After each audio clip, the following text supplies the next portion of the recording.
Here it is. This is what you wanted. Pixel 6 S22 Ultra. The two, in my opinion, astrophotography powerhouses in the mobile photography realm. Tonight we're going to compare the two using the Expert RAW app on the S22 Ultra and using RAW on the Pixel 6. Let's get into it. To do this, in order to do what I'm doing here tonight, you're going to need a tripod, you're going to need a phone holder, and you're going to need a little bit of knowledge. And it's all knowledge that I've given you guys in the past. That's how to find the galactic core, how to work out the light pollution where you are, and I'll link to a video up the top here of all about planning for astrophotography. But we're going to use this here with both of these phones. I'll set up the S22 Ultra first, and I know that the galactic core is coming down right above us just here. We're going to get the tail of it and maybe a little bit of the gaseous cloud as it comes above the horizon. So I'll set up the Expert RAW, 30 seconds, ISO 1800. I'll do one at 1600 as well, and manual focus to 0.08. That's it. Let's shoot it. While we're in this Expert RAW, I've got it pointing roughly where I think the galactic core is, and I've used photo pills to find that.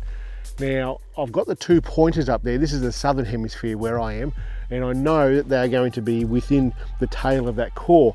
Now, the way that I'm going to compose this, because all I'm looking for here is a silhouette photo, I've already set up ISO of the shutter speed to 30 seconds. I've set the focus up as well. I've set the ISO to 800, but to compose it, we're going to boost it all the way to 3200. It's going to make all those stars start popping a bit. I'm going to just move that around until I see the two pointers where I want them. And well, they are right there, and I'm happy with that. I'll just lock that off now. I'll bring that back to 800. I've got the shutter delay on, so timer on there. Hit the shutter, wait 2 seconds. It's going to take a photo. Now we wait. That's done. That's mint. It's exactly what I expected to get out of this phone. The composition is actually, the reason I'm doing it here, the test that I'm doing here, the silhouette's going to add a lot to it, but I'm not really going to measure the foreground elements, but I am going to see how the silhouettes move in those dead tree branches and along the ground there. But the stars in this, they look friggin' mint. Really, really impressive.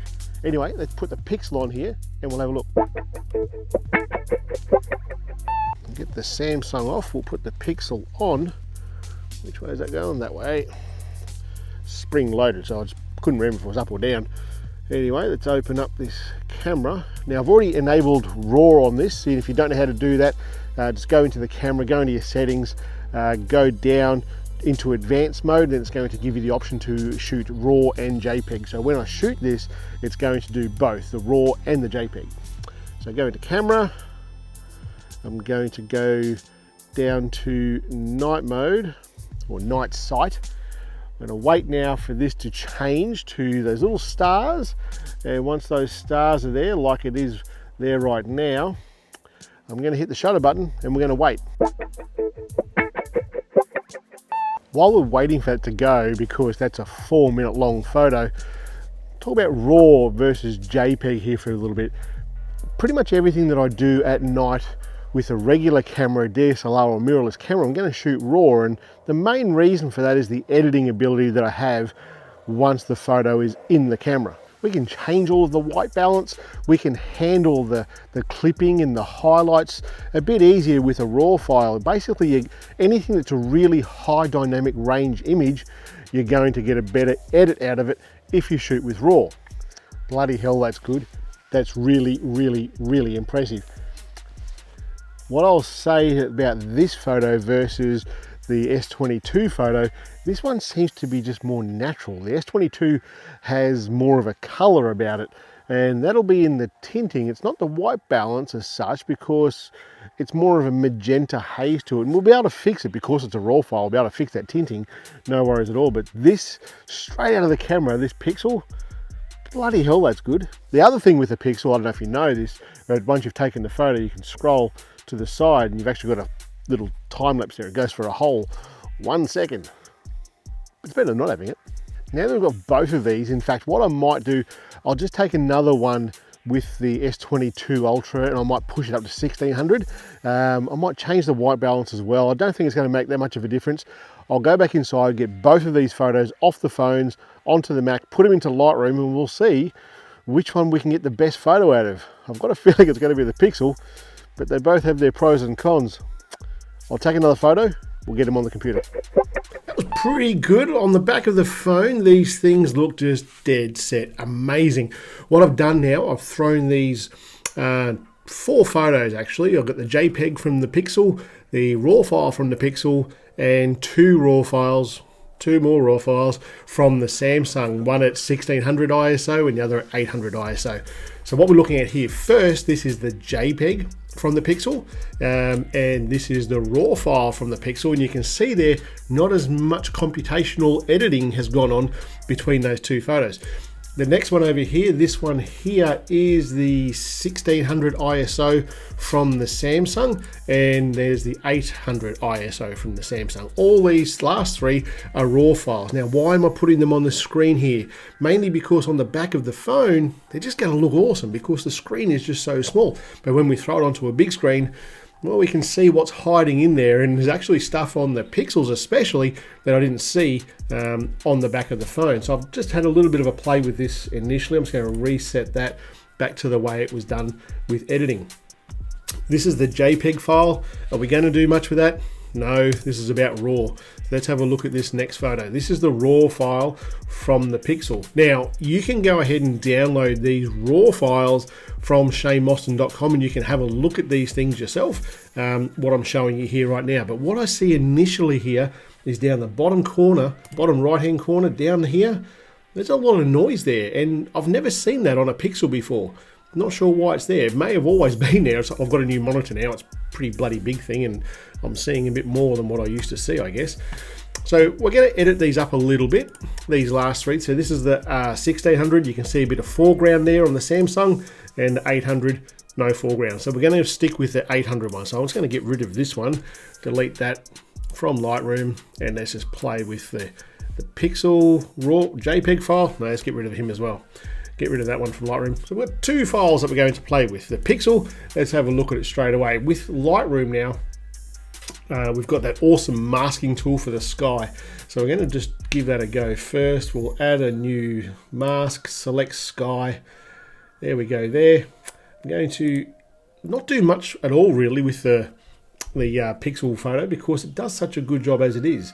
It's going to dehaze a little bit because it looks like there's a fair bit of haze there. So I'm just going to dehaze just a little bit. I'm going to go down to the detail tab, look for noise reduction, increase that just a little bit, and that seems to have gotten rid of the noise down the bottom right hand corner of this photo. Now I'm going to go back up now to clarity and increase the clarity and see what happens with the core. I'm only interested in what's happening with that orange center core of this photo here. Everything else is kind of irrelevant. It's probably too far there. In fact, what I'm going to do is create a new mask and make a radial gradient, and we'll make a radial, there we go, right there. Swing him around, bring it down so it's just on the core. Bring that feather in just a little bit, and we'll increase the clarity here. That will do it without doing to the rest of the sky. That's pretty much as good as I'm going to get there. I'm just going to hit done, and that's it for that photo. Let's have a look at the Samsung photo, and we're going to do pretty much the same thing here. What I will say to you though is between these 2 photos there is a difference. We might edit this first, then we'll discuss the differences. The Samsung will go up to the masking tool, we'll select sky. It's done that now. Going to dehaze slightly. That seems to be the thing that I go to with most phone photos. They tend to add a bit of haze. Do that, increase the blacks just a little bit. Do I need to decrease the noise? I don't see much noise on here, but I do see something in a minute. Something else here, and I'll explain what it is in a minute. I'm going to hit done with that. Actually, what I'm going to do is add that new radial tool over the core, just like I did with the Pixel photo. Bring it around, drop it down just over the core. I'm going to dehaze that slightly and increase the clarity. These are the two photos, all done as far as the editing goes that I'm going to do on these. I'm going to export these, I'll put them on the website like I said, but from what I'm looking at right here, right now, it's absolutely clear to me there is a lot of computational photography happening on both of these phones with the stacking with the pixel. And if you go to the website, download these photos, you'll see on the Samsung, there's lots of little artifacts on here. It's worth noting here that I'm using the Exynos version. So I'm in Australia, I get the Exynos version, not the Snapdragon. If you go and have a look on Bloody Legends Facebook group, there's a guy over there named Ron Duval.